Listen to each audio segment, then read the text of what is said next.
اس وقت تک کوئی فیصلہ نہ کرو جب تک تمہارے خون کی گردش اور دل کی دھڑکن پر سکون نہ ہو جائے۔ آنسو مسکراہٹ سے زیادہ اسپیشل ہوتے ہیں، پتہ ہے کیوں؟ کیونکہ مسکراہٹ تو ہر کسی کے لیے ہوتی ہے، مگر آنسو ان کے لیے ہوتے ہیں جنہیں ہم خاص سمجھتے ہیں۔ انسان کبھی کبھی اتنا تھک جاتا ہے کہ ہر شکوہ ختم ہو جاتا ہے، نہ اپنے آپ سے، نہ لوگوں سے، نہ کسی اور سے۔ پھر لوگ پوچھتے ہیں تم پر کس بات کا اثر کیوں نہیں ہوتا، اور آپ بس مسکرا کر پہلو بدلنے کے علاوہ کچھ نہیں کر پاتے۔ عورت دماغ والوں کے لیے مکار اور احساس والوں کے لیے شہکار ہوتی ہے۔ عورت کے بارے میں گندی رائے ہمیشہ دماغ والے ہی قائم کرتے ہیں، احساس والے تو عورت کو اللہ کا بہترین تحفہ سمجھتے ہیں۔ اس لیے میں ہمیشہ کہتا ہوں، عورت دماغ سے نہیں، احساس سے سمجھ آتی ہے۔ نبی اکرم صلی اللہ علیہ وسلم نے ارشاد فرمایا، تم صبح اور شام 3 مرتبہ سورہ اخلاص اور سورہ فلق اور سورہ ناس پڑھا کرو، وہ تمہیں ہر چیز کے لیے کافی ہو جائیں گی۔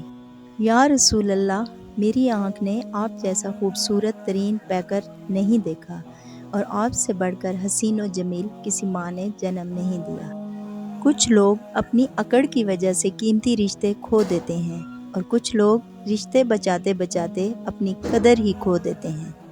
اے اللہ، مجھے وہ طاقت نہ دے جس سے میں دوسروں کو کمزور کروں، مجھے وہ دولت نہ دے جس کی خاطر میں دوسروں کو غریب سمجھوں، مجھے وہ علم نہ دے کہ مجھے اپنے سوا کچھ نظر نہ آئے۔ وہ جو بچھڑا تو میں نے جانا محسن، لوگ مر کے بھی جیا کرتے ہیں۔ انسان کا بہت بڑا دشمن اس کا غصہ ہے۔ زندگی کا تجربہ تو نہیں، پر اتنا معلوم ہے، چھوٹا آدمی بڑے موقع پر کام آ جاتا ہے، اور بڑا آدمی چھوٹی سی بات پر اوقات دکھا جاتا ہے۔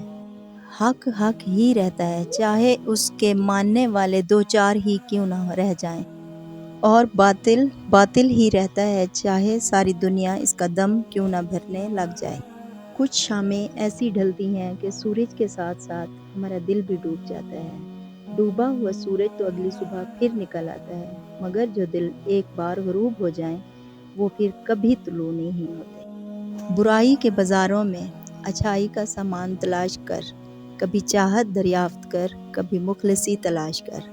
ہے زمانے میں بکھری اداسیاں بہت، تو اے انسان اپنی مسکان تلاش کر۔ اس کائنات کے مالک کے سامنے فقط ایک آنسو کی بہت اہمیت ہے، جو اس کی یاد، اس کی عقیدت و محبت کے ساتھ ساتھ دکھ و غم میں امید و آس سے دل سے ہوتا ہوا جو آنکھ سے ٹپک جائے۔ ضروری تو نہیں آپ ان لوگوں کے لیے اداس رہیں جنہیں آپ کی پرواہ نہیں، آپ ان لوگوں کے لیے خوش بھی تو رہ سکتے ہیں جو آپ کی فکر کرتے ہیں۔ حضرت ابوبکر صدیق رضی اللہ تعالیٰ عنہ کا قول ہے، زبان کو شکوے سے روک، خوشی کی زندگی عطا ہوگی۔ دل آزاریاں، سیانے کہتے ہیں کہ کچھ دل آزاریاں قرض ہوتی ہیں جنہیں سود سمیت لوٹانا پڑتا ہے۔ احتیاط کیجیے، انسان تکلیفیں اٹھاتا ہے تو راحت نصیب ہوتی ہے۔ غصہ برا ہے، لیکن یہ والدین کی طرف سے ہو تو شفقت کی بنا پر ہوتا ہے۔ کبھی مخلوق کی زیادتیاں شفقت خداوندی کا سبب بن جاتی ہیں۔ وقت ایسا پرندہ ہے جو ایک بار اڑ جائے تو پھر کبھی واپس نہیں آتا۔ سفر کریں اور کسی کو نہ بتائیں، سچی محبت کی کہانی بسر کریں اور کسی کو نہ بتائیں، خوش رہیں اور کسی کو نہ بتائیں۔ لوگ خوبصورت چیزوں کو برباد کر دیتے ہیں۔ عیب، اگر کسی شخص کو خود میں کوئی عیب نظر نہ آئے تو سمجھ لیں کہ اس کی جہالت اپنی انتہا سے بھی آگے نکل چکی ہے۔ دل میں خواہش بھی لیے پھرتے ہیں درویشی کی، اور دنیا سے محبت بھی بڑھا رکھی ہے۔ کوئی مخلص ہو کر آپ کے آگے جھک جائے تو اسے جھکا ہوا ہی سمجھیں، گرا ہوا نہیں۔ حضرت علی کا قول ہے، جو شخص اللہ کو رات کو پکارتا ہے، اللہ اسے غنی کر دیتا ہے، اور جو اللہ کی اطاعت اختیار کرتا ہے، اللہ اسے برگزیدہ بنا دیتا ہے۔ اچھائی کے لیے یہ صرف یہ لازم نہیں کہ لوگوں کے ساتھ سب کچھ اچھا کرتے رہو، اچھائی تو یہ بھی ہے بس کسی کے ساتھ کچھ برا نہ کرو۔ اور ہمارا حکم بس ایک ہی مرتبہ آنکھ جھپکنے کی طرح پورا ہو جاتا ہے۔ لوگوں کے ساتھ حسن سلوک اس امید پر مت کرو کہ وہ بھی آپ کے ساتھ حسن سلوک کا معاملہ کریں گے، بلکہ اس نیت کے ساتھ کرو کہ حسن سلوک اللہ رب العزت کو پسند ہے اور اس کا بدلہ دنیا اور آخرت دونوں میں عطا کیا جائے گا۔ اور پرہیزگاری کا لباس سب سے بہتر ہے۔ ہمیشہ اچھا گمان رکھیں، کیونکہ گمان دل دماغ پر چھا جاتا ہے اور پھر وہی سوچیں تخلیق ہوتی ہیں جس طرح کا گمان کیا جاتا ہے۔